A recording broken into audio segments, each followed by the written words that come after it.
The Joseph Schlitz Brewing Company presents the Schlitz Playhouse of Stars. And here to introduce tonight's play is your star and host for the week. How do you do, ladies and gentlemen?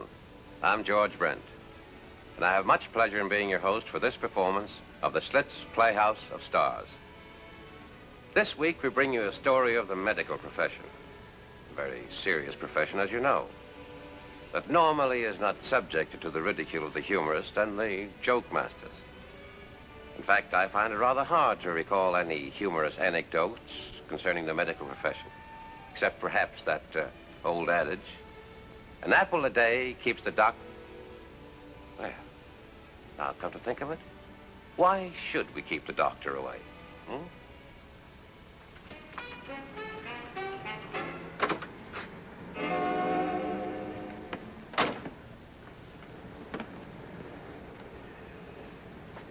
This is what makes anarchists. It's only a parking ticket, Mr. Bentley. I know, and it's the only one on the block. Why does it have to be on my car, the Cossacks? Don't blame Officer Doherty. He wouldn't tag you. The doctor puts a squeeze on him. What doctor? Blake. The doctor claims there's never enough parking space for those who need it. Oh, so the good doctor has the cops tag the unessential citizens. Is that it? The doctor would turn in Mother McCree if she parked in the regular doctor's space. The doctor has to have a car for emergency, see? Well, the doctor's going to find out what a real emergency is. A3, ground floor, and I'll give you odds. Oh, you think your doctor is tough, huh? You find out. Well, I'll spot him a scalpel and I'll give you odds. You'll find that.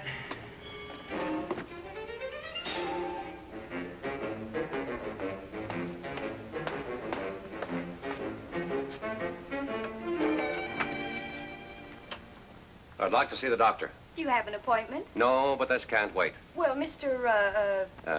Sam to you. Oh, Sam? Uh-huh, Sam Bentley, your slave for the last 10 seconds. Well, I think I could get you in before our patients arrive. You know, I knew that nothing but good could come from anything as lovely as you are. Lovely? Uh-huh.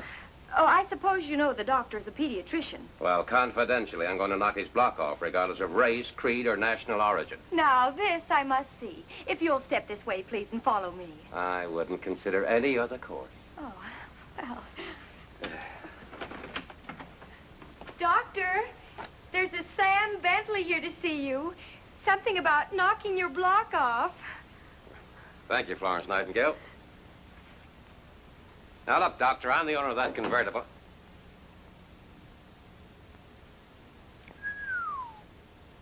I'm sure that's very interesting, Mr. Bentley, but I don't think we'd have any use for a convertible whistle. Say, you ought to take that sign down out there. I beg your pardon? Hey, this isn't the medical office. This is heaven, and you're the Ziegfeld girls. What can I do for you, Mr. Bentley? I'm sure that Mr. Anderson told you that I specialize in the treatment of children. Miss Anderson's explanation left a great deal to be desired. I expected a man. I expected to see a child. I may yet be proved right.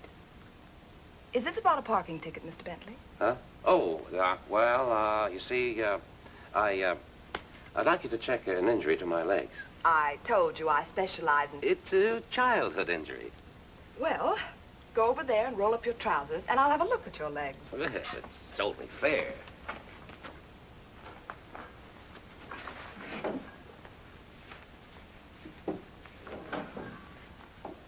Please cross your legs. What's that? A mallet. Well, I've played polo with smaller ones. Well, I'm going to make a go. Be careful. that tickles. All right, Mr. Bentley. No, it's a funny thing. Never thought of you as being the doctor. People are often surprised to find the doctor is a woman. No, I mean the other way around. I'm surprised that the woman is a doctor. You know, it's hard to think of yourself as making passes at a doctor. I beg your pardon? Did you ever make mind bets, Doc? I don't understand. Well, mind bets, you know, when you pick a horse and don't put any money on it. No, I've never had time for that. Yeah, well, you see, I live right across the street. I've watched you come and go for weeks. And I must admit I made some passes. Oh, really? Mind bets, you know, all in the mind. Of course, I hadn't met you then.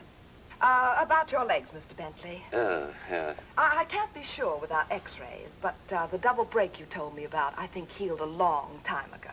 Oh, well, that's a relief. As a matter of fact, I don't think you've had any pain for a very long time.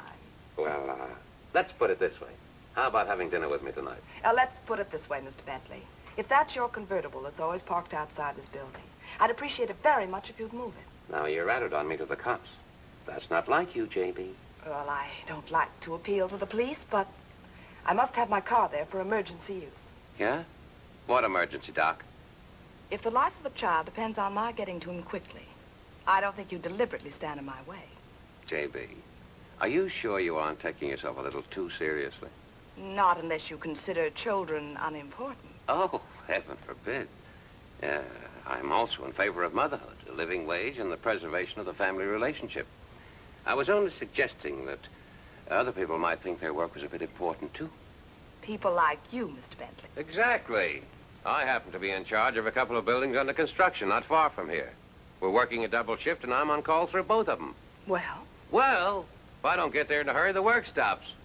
And this you consider important? Certainly. I'd like to show you something. Sally, is Tommy Mac outside? Yes, he's here. Please send him in. You know, Doc, I need my car just as much as you need yours. Live and let live. Incidentally, my sister married a doctor.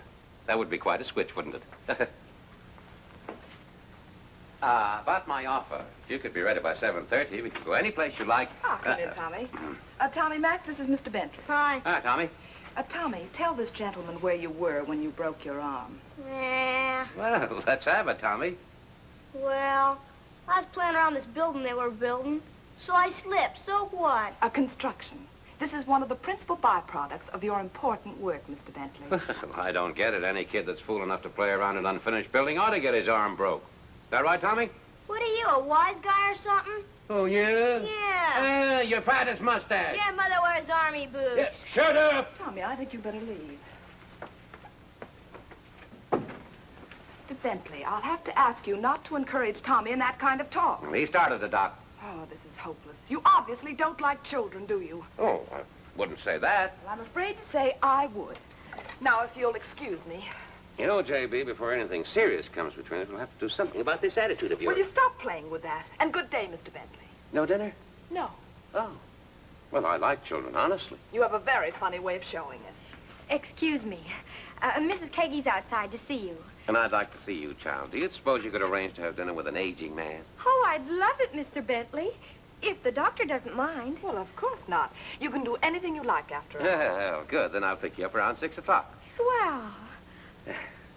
Well, I gotta get back to work and start smashing some more kids' arms.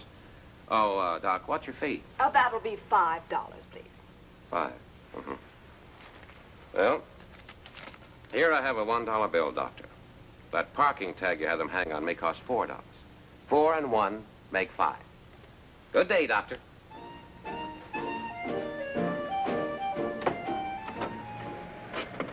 Well, here we are. I had a wonderful time, Sam. So did I. Although I thought I'd never spend an evening listening to one lovely woman talk about another lovely woman. I do go on about the doctor, don't I? But she really is a wonderful woman. Yeah, a wonderful woman. But she should go out more often and meet men of her own age. And, well, you know what I mean. Yes, I know. And I'm very glad to see that the matchmaking instinct still burns bright in her womanhood. It's not that I have anything against you personally. Oh, thank you. As a matter of fact, if you were just 5 years younger, Yes, I know. Tell on. Spirit of Christmas past. Well, this is strictly confidential. But I think she liked you. The trouble is you got started off on the wrong foot about children. Why, they're almost sacred to her. Yes, I gathered that from our conversation. Well, you wouldn't believe the amount of free work she does for those kids from the slum sections. And it isn't just medicine, either. Why, she works on their manners and their morals and all the things their parents just haven't got the time to give them. She really is a wonderful woman. Wonderful. You know, she gets wrapped up in her work too much, though. But that's why I think you'd be good for her. You mean like some awful tasting medicine? Oh, you know what I mean. If you just get to know her better. Well, that's my firm intention. Oh, well, I may as well warn you now. It's not going to be easy to get to know her. Well, you may as well warn her that I'm not very easy to brush off. I'll bet you aren't. Well, Well, no bother. Sam. Huh? Now, I want to ask you something. You aren't the playboy type, are you? You wouldn't play with her affections, would you? I mean, because she's the serious type, and if you aren't... No, listen, Cupid. You know, you're pretty wonderful yourself. And if I weren't in love with the doctor, and you were just 5 years older, well...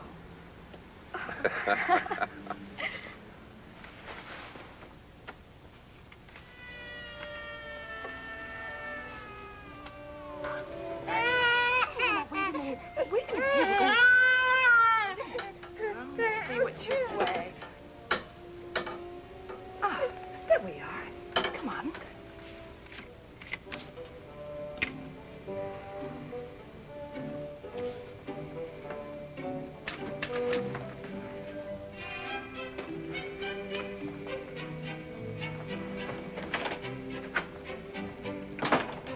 And I'm just going to look down a little wider.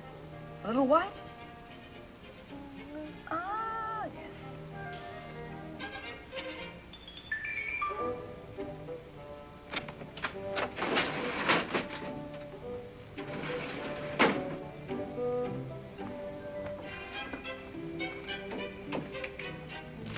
You've been such a good little girl. Yes, you have. All right. All right. Here we go. Well, we're certainly feeling healthy today, aren't we? There we are. How to fit in this. Hello, darlings.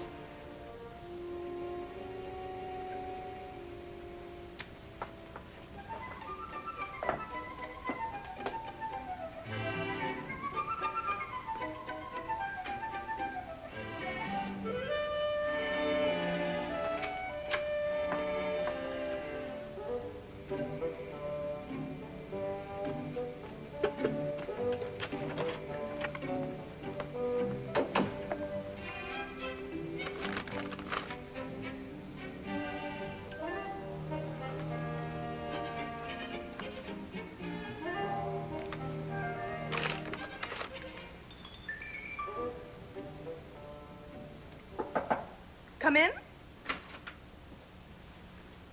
Hi. Office hours about over? You here again? Oh, I just stopped by to have a chat with Sally. That's becoming quite a habit, isn't it? Oh, it's only a ruse. The game make us to get into the ogre's den. I guess I did seem very stuffy the first day you came in. I'm sorry if I did. The girl. You have no use for my profession, do you? I have all the respect in the world for what you're doing. I just don't want you to make it an obsession. I don't think it has. Well, take all these kids you look after. If people like you and I didn't fall in love, there wouldn't be any children. You know, first things first. I wish you'd take my work more seriously. Well, I'm only trying to suggest a step forward on the path of progress. I'm trying to promote you from repair work to original manufacture. After the usual formalities, of Now, course. really, Bentley. Well, I'm serious. I think you've wrapped yourself up in your work to the exclusion of everything that's normal in a woman. Well, that's ridiculous. No, it isn't. Take now, for instance. Why won't you have dinner with me? Simply because I'm far too... After all, children are all right in their place, but don't you think it's about time you faced up to somebody your size? Are you suggesting that I'm afraid to have dinner with you? Yeah. You're scared to death. That's the nicest compliment you ever paid me. All right, Bentley. How's that? I'd love to have dinner with you. And I assure you that I'll feel perfectly safe. Shall we say Friday night? And I admire your courage, but I do not admire your confidence.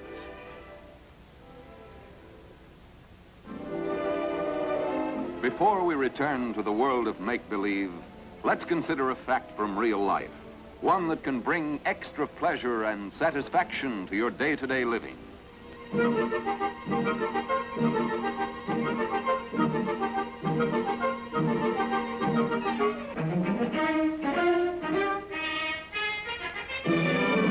Yes, if you like beer, you'll love Schlitz.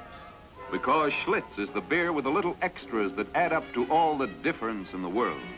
The little extras that make you say, yes, this is my beer.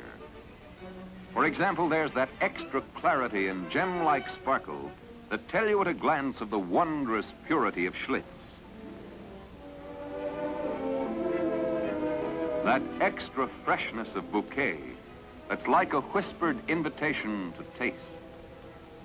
That extra mellowness, deep and serene, that comes from aging gracefully. That extra delicacy of flavor that comes from just the kiss of the hops. Yes, since 1849, People who like good beer have turned to Schlitz. You don't have to learn to like Schlitz, for you'll love it at the first sip. Schlitz delights the modern taste without sacrifice of those superb old virtues that have endeared Schlitz to true beer lovers for over 100 years. More bottles and cans of Schlitz are sold than any other beer. In fact, sales prove that it's the best liked beer in all the world. Always ask for Schlitz, America's most distinguished beer. If you like beer, you'll love Schlitz. Now let's return to the next act of the Schlitz Playhouse of Stars.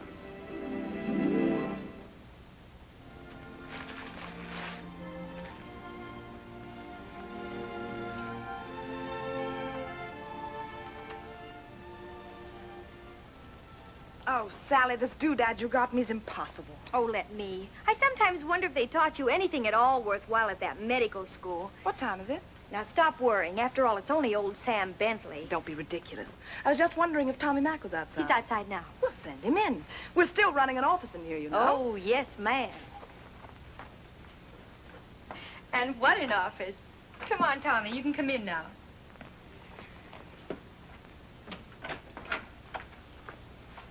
Everything all right? Oh, if I weren't in love with that doctor, oh, you kid. Oh, Sam, concentrate on what you're doing. And remember, no more cracks about children. What, you two? I'm not worried about you, but the doc is. I still don't see why you don't tell her. It's perfectly simple. I want the doctor to love me as a man, not as a benevolent institution. Oh, Sam. Yeah? Tell her how pretty the flowers are in her hair. Sure. Hi. Hi, Bentley. That's a pretty... dress, I guess. The smock comes off. Oh, well, that's good. You remember Tommy Mack, don't you? Sure. We've seen a lot of each other lately, haven't we, Tommy? You bet. Boy, you ought to see the place he's building down in my neighborhood. Some place, eh? Well, nothing any American boy with an erector set couldn't do. Tommy, have you been playing around unfinished buildings again? Sure. Mr. Bentley lets us. You ought to see the thing. At ease, Tommy. I should think you'd know better than to allow a thing like that. Now, take it easy. For crying out loud. There's nothing wrong with that. They let Remember us. what I told you, Tommy? The doc just doesn't like building projects. This is fantastic. Now, don't go off half-cocked. You know perfectly well how Tommy broke his arm. But apparently, in spite of that, you have absolutely no regard for children's safety. Now, hold it. Hey, you like the doc, Mr. Bentley? Sure. Yeah? Hey, why don't you kiss him, Doc? Tommy. Go ahead, Doc. Why don't you kiss him? That's enough of that, Tommy. You better go. What's the matter? All I said was to tell her to kiss you. Never mind. Come on, I'll see you later. Gee, I didn't do anything. I know. I'll see you in a few minutes. Okay. And you might as well go along with your friend, too, Mr. Bentley. Now, just a minute. You put him up to that, didn't you? No, I did not. You may find that cute in a child, Mr. Bentley, but I don't. No, I don't think it's cute. Nor do I think it's serious. He has plenty of time to learn his manners. It's taking you plenty of time to learn yours. Your educational ambitions are getting a little out of hand, aren't they? I'm a little too big to go back to school. And you're a little too big for this office. Good day, Mr. Bentley. Are you serious? Yes, I am. Okay. But don't forget, you called it.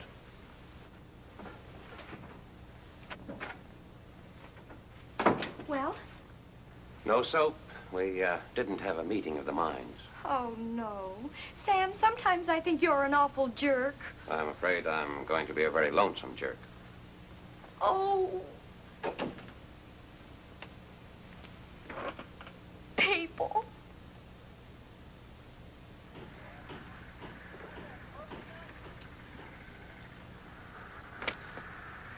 Oh, hi, Tommy. What's the hat business for? Oh, I didn't think you'd be speaking to me after that deal in the doc's office. She hasn't got much sense of humor, has she? Ah, now, let's leave the doc out of this. Leave her out. She was never in. Doctors and dentists. Avoid them like a plague unless you got a plague, my old man says. Ah, you plot away his army boots, or is it your mother? No, I didn't ask you to come up here and give me advice. Here are the tickets. And, buy some weenies for the other kids. Gee, thanks, Sam. Wish you could come with us. Yeah, I wish I could, but I gotta get these drawings out. You want me to finish this building on schedule, don't you? You know, it's funny, you and the doc. Yeah? How's that? Oh, the doc's always talking about zoology for children. Come again? You know, zoology for children. When you try to understand a child's mind. Gosh, why don't they try to write some books for children on how to understand grown-ups? You know, you may have something there, Mr. Freud. Mr. Who? Well, never mind, but I think you ought to go to work on it, Tommy, and I'll be your first patient. The Psychoanalysis of the Adult Species by Thomas Mack.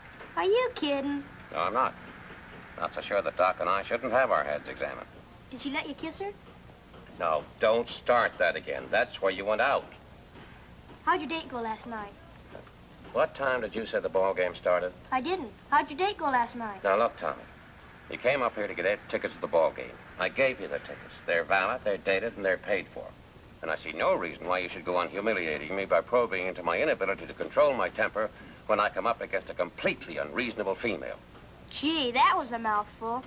Female with no better sense that thinks every time I construct a building, I'm building a dangerous playground for children. I'm sorry. I was just trying to break the ice for you and the doc when I told her to kiss you. Well, I guess I should have minded my own business. Well, never mind. I shouldn't have got that parking ticket in the first place. I wouldn't be involved. Well, go ahead. You're going to be late. Have a good time, Tommy. See you later. Just me. Oh, Just thought I'd stop in to see how you are. how I am? We've been so busy all day, I didn't get a chance to ask you how you are. Fine. Is there any reason I shouldn't be? No, I guess not. Sam hasn't been around today, has he? No, he hasn't. You two fight or something? Whatever gave you that idea? Well, it's just that he isn't here, is he? No, he isn't. But I'm sure that's more your concern than mine. Mine? Well, he does stop by to see you every day, doesn't he?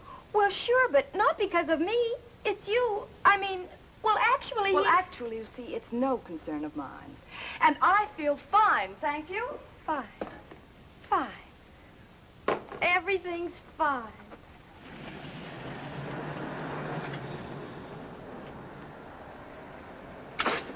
Thanks for the lunch, Sam. My pleasure. Are you sure you won't come up and say hello or something to somebody? No, thanks. Sam, she looks awful. Well, I guess I don't look so good to her either. I still don't see why you don't tell her about the kids. No. Oh, Sam, you're the most stubborn man I ever met in the whole world. Well, you've got to stick to a matter of principle. You'll realize that when you grow some. All right, I'm just a raving child, and no one has to listen to me. Goodbye. Goodbye. Sam, you don't look so good yourself. Who, me? Never better. What? I feel fine. Oh, fine.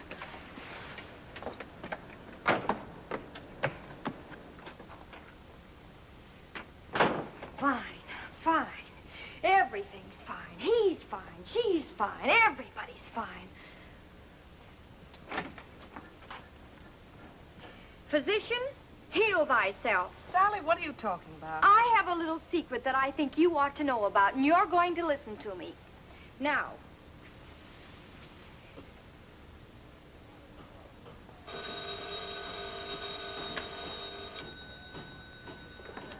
Hello?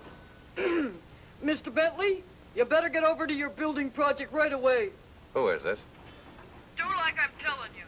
Oh, hi, Sally. What sort of a game are we supposed to be playing now? Oh, Sam, do you need a building to fall on you? Go on over. You have company. Oh, no. I told you not to. There's no telling what a naughty child will do. That's where we have it over, you old gaffers. Bye. Now, wait a minute. That's not funny. Hello?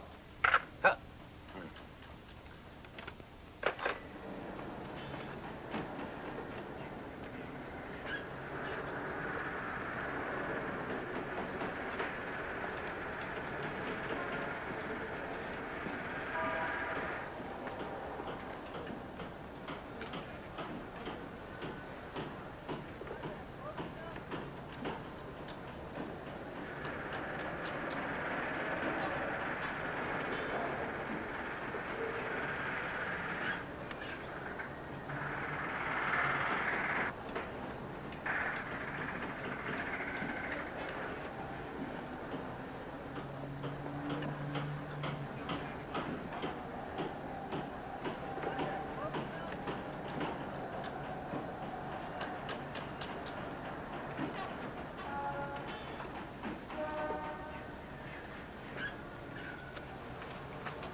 Excuse me.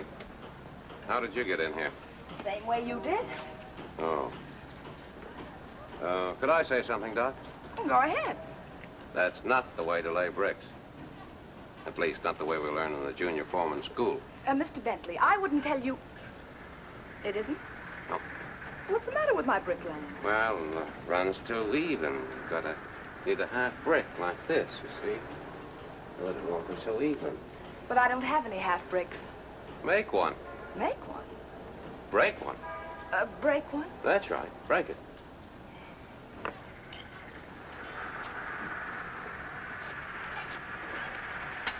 Here, have one. Mr. Bentley, you're so clever and so kind. Look what you've done for the children. Oh, keeps them out of the main building. Lowers my insurance rates, that's all. The devil, you say. I owe you an apology. No, thanks. Why didn't you tell me? Well, I was selling myself, not my good deeds. Oh. Sally called me a jerk. I guess she was telling the truth. She was being charitable. Come on. I want to show you something. Yes, sir.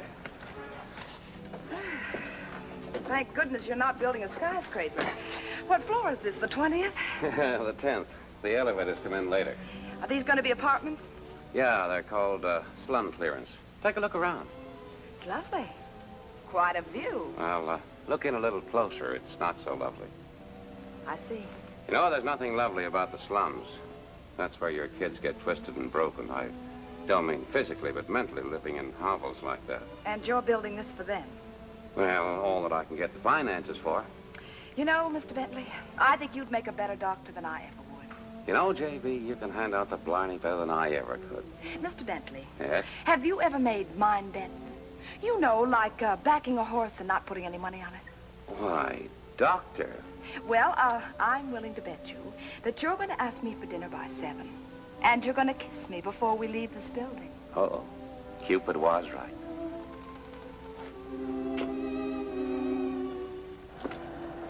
Good afternoon, Mr. Bentley. Hi, Doherty.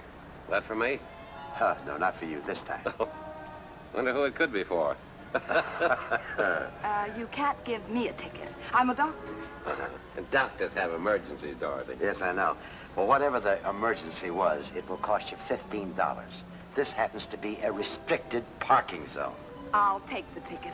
Well, thank you. That's nice of you. Good afternoon, Doctor. Good afternoon. Shall we leave?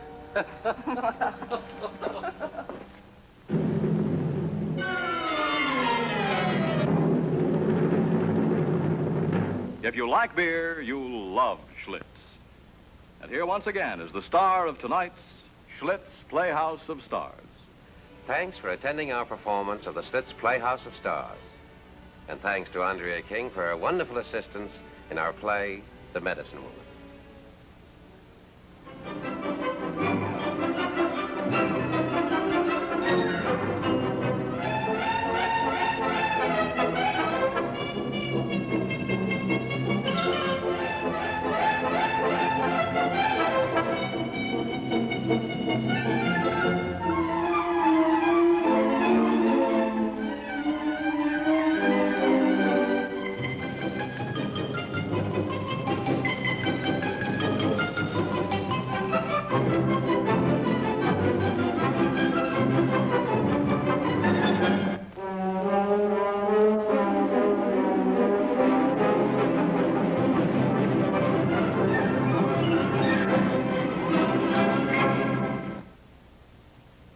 This is the CBS Television Network.